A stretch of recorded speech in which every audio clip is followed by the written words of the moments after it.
when you choose conversational AI. And I think this is actually quite an interesting topic to have now, because what we're seeing about here is about verification, about data, and about understanding your customer better. So, gentlemen, if you could take a seat. And what's interesting is I was standing over here just during the break, and someone who will remain nameless came in and said, "You're not going to believe this. The iovox guys can actually transcribe the calls and shove them into a database and help me do analytics. I want to try this." Right? And it's not a bullshit suck up to the sponsor stuff. It's actually real. It's working well so far, though, Sam. Sorry? Nothing. No, but it's actually a true conversation. So I thought in this conversation it would be really good to understand more about what iovox does, but more importantly how it links into these transaction type businesses, about getting to data, about analysing what is really happening at the transaction level. Okay, so Ryan, thank you very much for joining us. Thank you. Do you want to give a brief overview of what iovox does? Yeah, sure. We intend this to be more of a conversation, so it's not going to be like a hardcore sales pitch. We just wanted to sort of have a conversation amongst us and let everybody know what we do. So we're a communications analytics platform. So we track and analyze voice calls, SMS, email, form fills. We also are launching video shortly as well. And really what we're doing is we're trying to gather data and then figure out how to help our customers improve their businesses. So if you look at us like a Google Analytics, but with some consultancy, that's probably the best way to see us. We look at each business differently that works with us. We work with over 50 marketplaces around the world. We're pretty much the only global player in the industry. So we have offices in Paris, France, Sydney, Australia. We have London, UK. We have the US as well. And we work with very big brands in marketplaces, but also in healthcare, insurance, and various others. And each company, we basically gather an immense amount of data and then try and figure out how to help them. And some companies are at different life cycles and different stages. So sometimes they want to increase the quantity of leads, sometimes they want to increase the quality of leads, and sometimes they really don't know until they start to look at the data as to what the problems are and how we can help solve them. Now, Javier, you've worked with a lot of different businesses around the world, from working with Matula Group and now consulting with a whole bunch of companies. How do you see products like iovox as really helping those portals, marketplaces, transaction-based businesses? Well, first of all, I don't see it as a product. I see it as a tool. It's basically a Swiss knife that you pull out and you use depending on what you need, what problem you want to solve. And secondly, I see that it's just the beginning of a new journey. Because when you start gathering data, when you start having visibility about what's going on once the client leaves the platform or connects with the advertiser or the seller, a whole new range of things happen. And things that you didn't imagine that were going to happen, and others that you knew that were happening, but you had no proof. And running a portal in an emerging market, we found that one of the hardest things that we had to face, and I think is similar to any market in any country, is convincing the agents of the value that we generate. And dealing with the complaints about the quality and the quantity of the leads that we provided.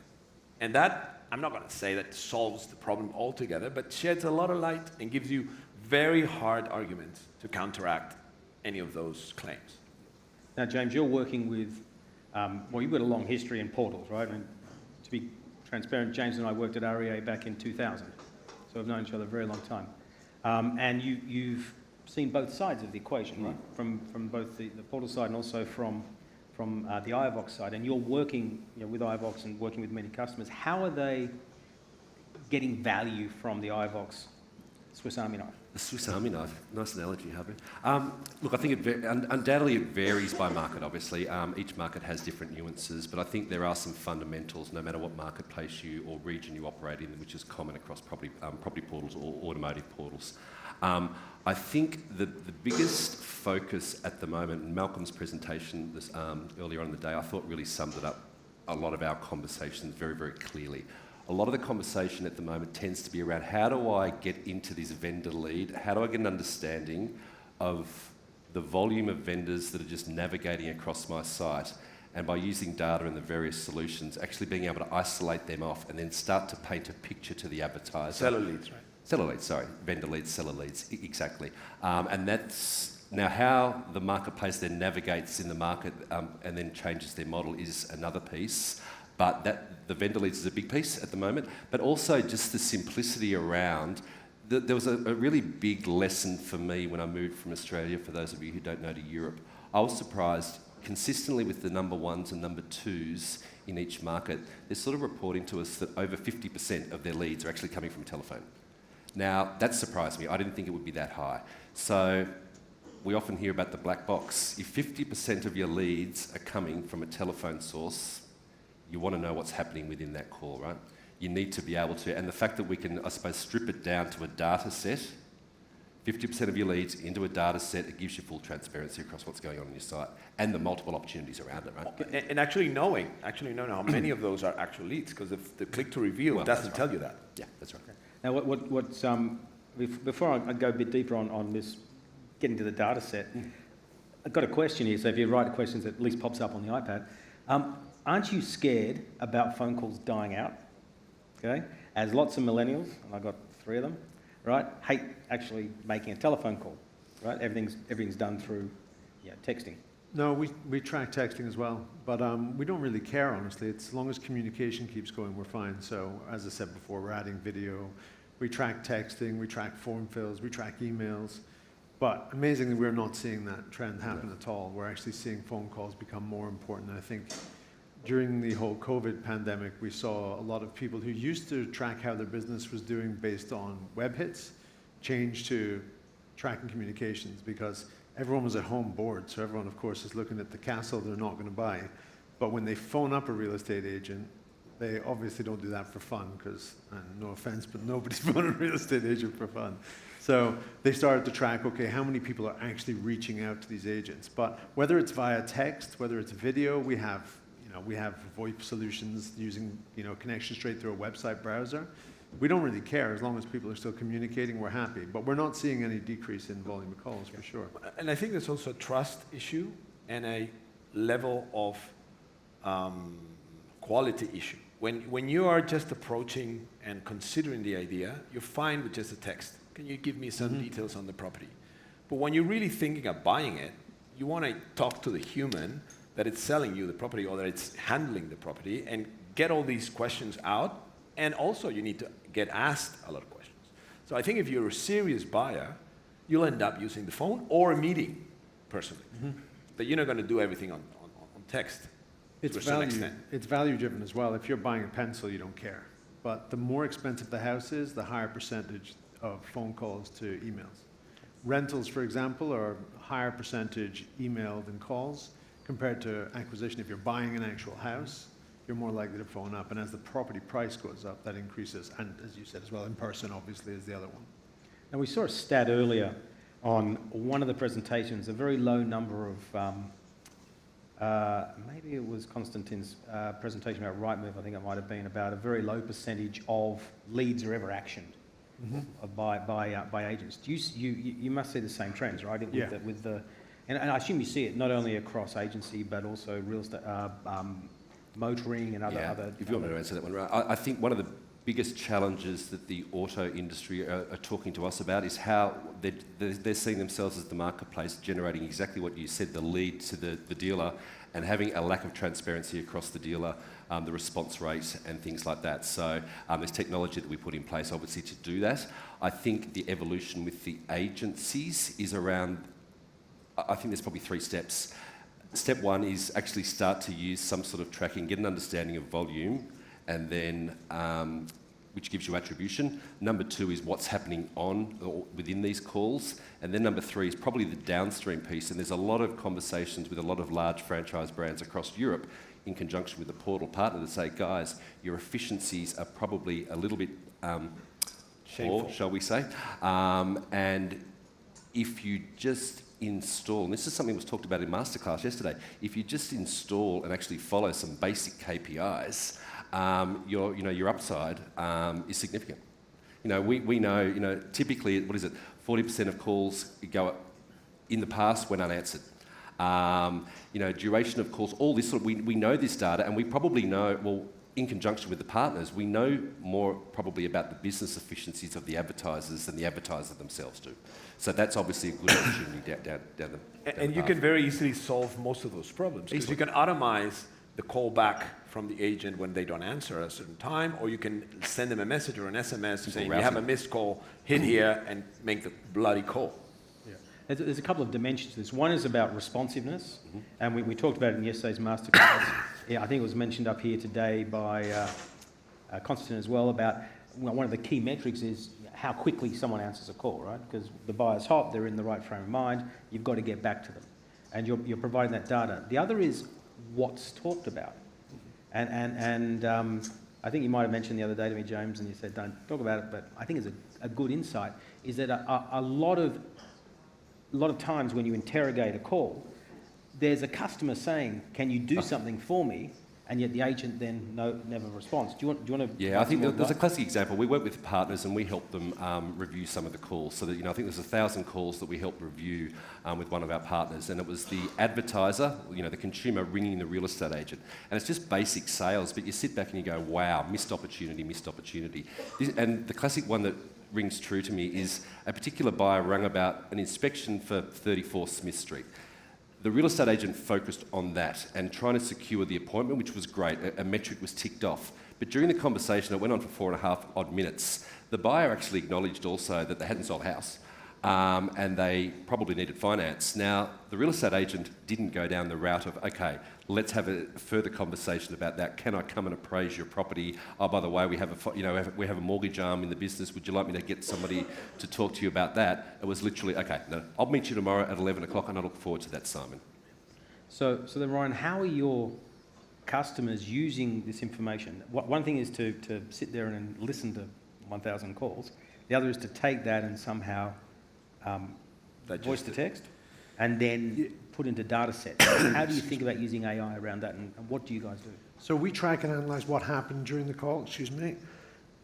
Just inhaled something. But what we're trying to figure out is what happens during that call. And some of our customers, for example, we have one who had over 100,000 calls analyzed, and they had identified a huge amount of people who didn't ask basic questions. And the questions that they didn't ask were, do you need a mortgage? So that actually showed, when they extrapolated from those who did ask who wanted a mortgage and those who didn't ask, and the revenue assigned to those who did ask, they saw a huge amount of revenue lost, which was, for one brand, £2.4 million. Simply by asking, do you need a mortgage? So it's the basics that just aren't being done right. So this Yeah. gives you transparency into what's happening day to day, minute to minute. So just And with it's those important, interactions- it's important that it's automated so that they do 100% of calls. They don't need to listen to calls. An email or a webhook or a CRM injection happens to say, this person needs a mortgage. Contact them immediately. Or this person didn't ask if this person needs a mortgage. Contact that person. So how are you hooking that into their existing systems? We can do it by, it depends on how sophisticated the company is. So if they have a CRM system, we can put it straight into the CRM system. And If this is as a prompt to do something. This will be, here's the call that happened, here's the outcome, here's what was missed, and here's the transcription of the call. Right. And we can do it via an email. Some customers don't have a CRM system for that. They want an email with these details, log in here. Obviously, there's GDPR and stuff like that, so everything is secured. So you can log in and then view it. And then you can look at the stats and analytics to say, okay, this many things happened, this many things didn't happen. You can use it as a training exercise. A lot of our customers are using it to generate more revenue, but a lot of our customers are using it just to make their customers feel better, because at the end of the day, if you're helping your customers make more money, they're going to be happy. So when we have anything from people who used to mark junk leads at anything under 30 seconds, we had a great example the other week by somebody who literally said, I want to buy this car. Is it for sale? I'm a cash buyer. I'll be there at 5 o'clock. Great. Okay, we'll still be open. I'll stay open. That was a junk lead. It's absolutely not a junk lead, but that's what it's listed as if you don't actually know what happened during the call itself. So the way to think about it is that there's the calls that get actioned properly, right? Fantastic, tick, it flows through. You're just making sure it happens and you've got some stats. Right through to the clangers, the missed opportunities. Yeah. And you're then helping recycle that lead fast. So I assume this is fast. processing? Yeah, it all happens straight away after the call. And you work with each partner to define what are these calls to action, this ring, this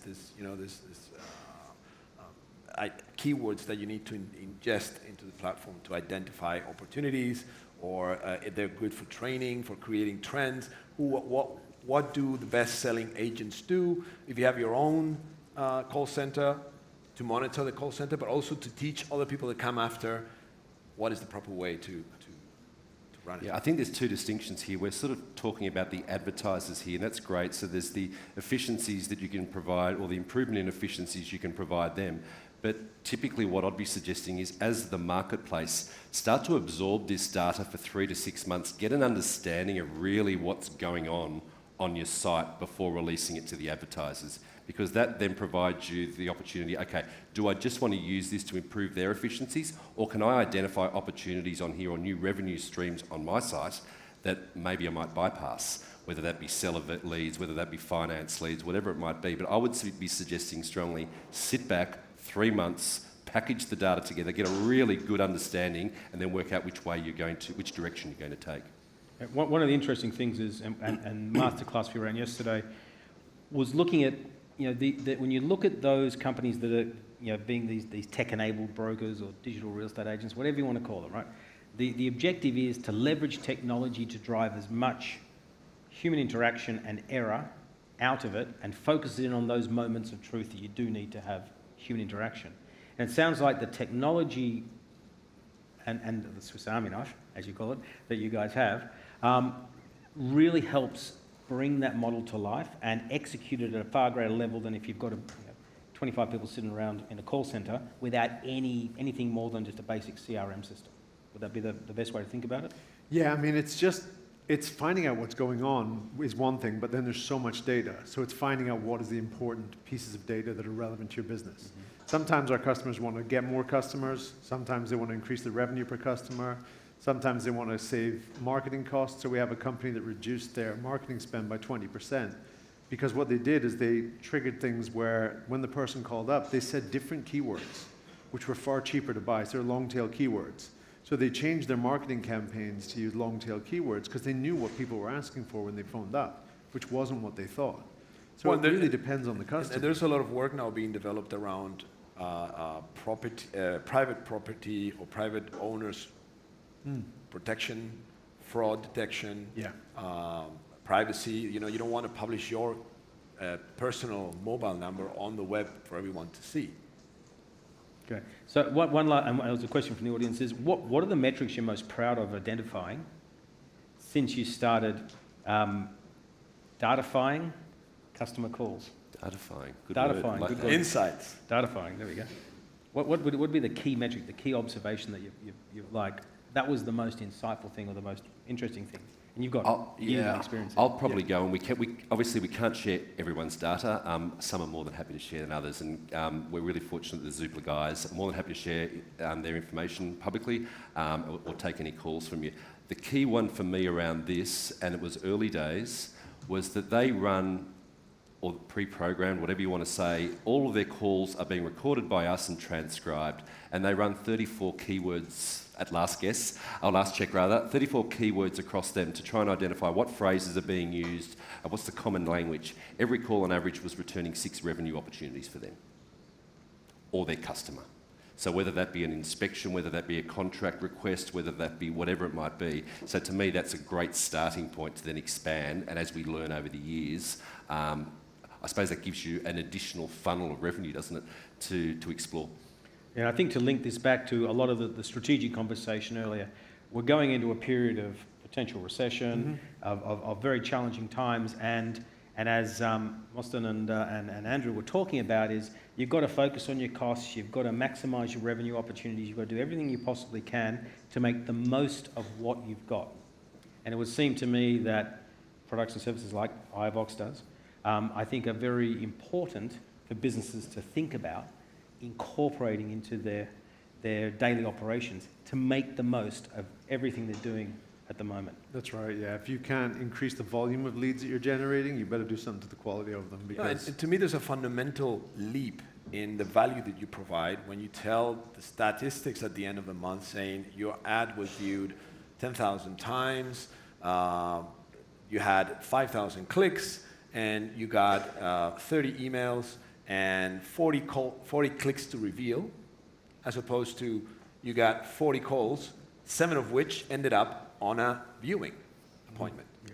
So I love what the iovox guys does, and not only because you sponsor the conference, because of that, but thank you for doing that. But I actually really like your product. We've had a long-term relationship, and I really like how the product and the conversations have evolved over time, because it seems that you're getting deeper and deeper and deeper into solving the real business issues that businesses face. So thank you very much, everyone, for taking the time to chat about what iovox is doing. no problem. Thank Yeah, you. I mean, we're not really a technology company. We're more sort of a data company, and that's why we have people like these guys who know the industry inside out. So we're not just buying technology and building it and throwing it at people. We build everything with our partners in mind, like, and you mentioned Zoopla. Zoopla are an amazing partner. They're constantly innovating, and we innovate alongside everybody else. Everything we build in-house, and it's for our customers. So. Fantastic. Thank you very much. Thanks, guys. Thank you. Thank you. Can I get your order?